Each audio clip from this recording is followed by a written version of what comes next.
Pulivendula MLA Jaganmohan రెడ్డికి తుత్తర తీరిపోయేటువంటి విషయం ఇది. ఒక్క దెబ్బతో సీఎం చంద్రబాబు నాయుడు గారు కొట్టినటువంటి దెబ్బకి జగన్మోహన్ రెడ్డి విలవిల్లాడిపోతా ఉన్నాడు. అసలు వైసీపీఏ విచారణ ఎత్తేసేటువంటి పరిస్థితి. అసలు పార్టీయే ఉంటుందా లేదంటే విలీనం అవుతుందా? అసలు జగన్మోహన్ రెడ్డి ఈ దేశంలో ఉంటాడా పారిపోతాడా అర్థం కానటువంటి పరిస్థితుల్లో వైఎస్ఆర్సీపీ నాయకులు పడిపోయారు. అసలు ఇంతకీ ఏం జరిగింది, ఏంటి ఆ దెబ్బ అనేటువంటిది ఈ వీడియోలో వివరించబోయే ముందుగా ఇప్పటివరకు మన ఛానల్ సబ్స్క్రైబ్ చేయని వాళ్ళు ఖచ్చితంగా సబ్స్క్రైబ్ చేయండి. ఇంకా విషయానికి వస్తే అధికార మదంతో అహంకారంతో అధికారం శాశ్వతమైనటువంటి కండ కావరంతో ఒళ్ళు బలుపుతో జగన్మోహన్ రెడ్డి చేసినటువంటి తప్పుడు పనులే ఇప్పుడు ఒక్కొక్కటిగా అతన్ని కాటేస్తూ ఉన్నాయి. అయితే అధికారం కోల్పోయినటువంటి 3 నెలల కాలంలోనే జగన్మోహన్ రెడ్డి పరిస్థితి అసలు ఆ పార్టీయే ఉంటుందా అనేటువంటి పరిస్థితి ఏర్పడిపోయింది.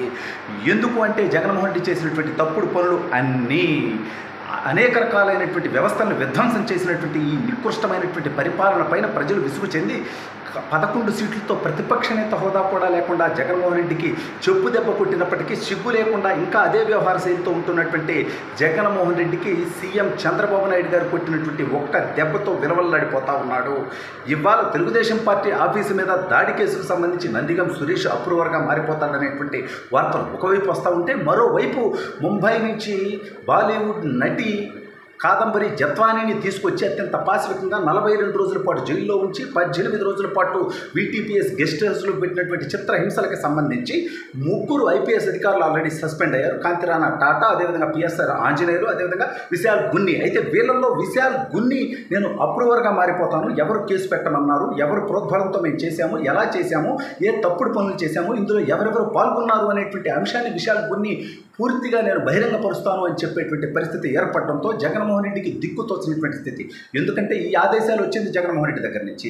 అక్కడ పారిశ్రామికవేత్తగా ఉన్నటువంటి జిందాల్ని వేరే కేసు నుంచి కాపాడడం కోసం జగన్మోహన్ రెడ్డి చేసినటువంటి పని. జగన్మోహన్ రెడ్డి ఆదేశాలతో సజ్జల రామకృష్ణారెడ్డి ఆదేశాలతో కనీసం డీజీపీకి కూడా తెలియకుండా విశాల్ గున్ని ఇక్కడి నుంచి ముంబై వెళ్ళిపోయాడు అంటే ఎంత సిగ్గుచేటు వ్యవహారం, ఎంత అరాచక పరిపాలన చేశాడు, ఎంత చట్టాన్ని రాజ్యాంగాన్ని అపహాస్యం చేస్తూ వ్యవస్థల్ని గౌరవించకుండా జగన్మోహన్ రెడ్డి చండాల పరిపాలన చేశాడనేది అర్థమైపోతా ఉంది. ఇప్పుడు జగన్మోహన్ రెడ్డి ఆదేశాలను సజ్జల రామకృష్ణారెడ్డి ఆదేశాలను పిఎస్ఆర్ ఆంజనేయుల యొక్క ఆదేశాలని కాంతిరాణ టాటా, అదేవిధంగా విశాల్ గున్ని పాటించారు అనేది చాలా స్పష్టమైనటువంటి ఈ నేపథ్యంలో వీళ్ళు క్యాట్ని ఆశ్రయించినా కూడా వాళ్ళిద్దరి మీద వేసినటువంటి సస్పెన్షన్ తొలగించబడదు అనేది వాళ్ళకి అర్థమైపోయింది. దానికి తోడు అసలు పూర్తిగా సర్వీస్ నుంచే తొలగించేటువంటి పరిస్థితి కూడా ఉంది. అంటే జగన్ అనేటువంటి 420 గారు తన తండ్రి రాజశేఖర రెడ్డి అధికారంలో ఉన్నప్పుడు చేసినటువంటి తప్పుడు పనులకి తనకి సహకరించినటువంటి ఐఏఎస్లు, ఐపీఎస్లు, మంత్రులు, శాసనసభ్యులు, పారిశ్రామికవేత్తలు అనేక మంది జైలు పాలయ్యారు. ఇప్పటికీ అనేక మంది కోర్టుల చుట్టూ తిరుగుతూ ఉన్నారు.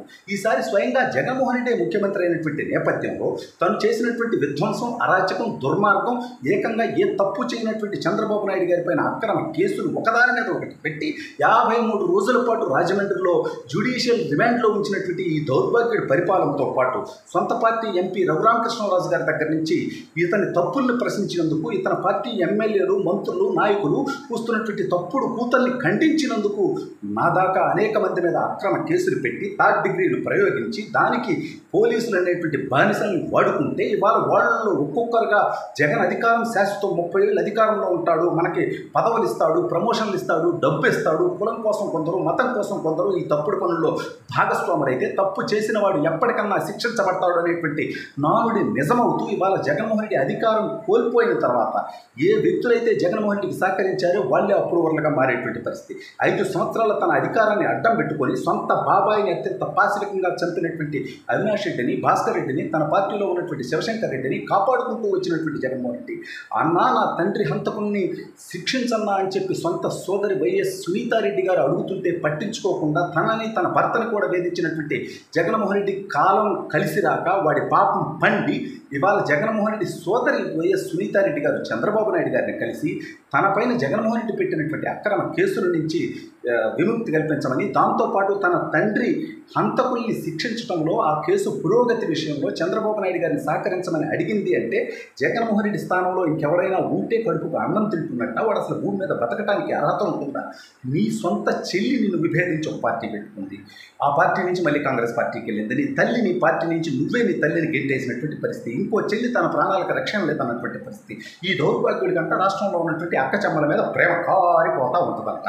సొంత చెల్లెళ్ళు ఇద్దరే నీ దగ్గర లేనప్పుడు, నీ తల్లిని నీ దగ్గర ఉంచుకోలేనప్పుడు నువ్వు రాష్ట్రంలో ఉన్నటువంటి మహిళలకు ఏదో చేస్తామనేటువంటి నీ మోసకారి మాటలు ప్రజలు నమ్మలేదు కాబట్టి, వినలేదు కాబట్టి, ప్రజలు నీ అరాచక పరిపాలనకి రాష్ట్ర చరిత్రలో ఏ ప్రతిపక్ష పార్టీకి లేని విధంగా 11 సీట్లకే పరిమితం అవుతూ తీర్పిచ్చినా కూడా సిగ్గు లేకుండా ఇంకా ముఖ్యమంత్రి స్థాయి భద్రత కావాలి, లేకపోతే నాకు ప్రతిపక్ష నేత హోదా కావాలి, ప్రజలే ఇవ్వనటువంటి హోదాని నువ్వు చంద్రబాబు నాయుడు గారిని, అయ్యన్న పాత్రుడు గారిని అడుక్కుంటున్నావంటే నువ్వు ఎంత సిగ్గుమాలిన వాడిగా అనేది సొంత పార్టీ కార్యకర్తలే తిట్టుకుంటా ఉన్నారు. అసలు ఈ పార్టీ వచ్చే ఎన్నికల వరకు ఉంటుందా? ఈలోపే జగన్మోహన్ రెడ్డి ఈ పార్టీని విచారణ ఎత్తేస్తాడా? కాంగ్రెస్ పార్టీలో విలీనం చేస్తాడా? అసలు జగన్మోహన్ రెడ్డి జైలుకి వెళ్తాడా? విదేశాలకు పారిపోతాడా అనేటువంటి చర్చ నడుస్తోంది.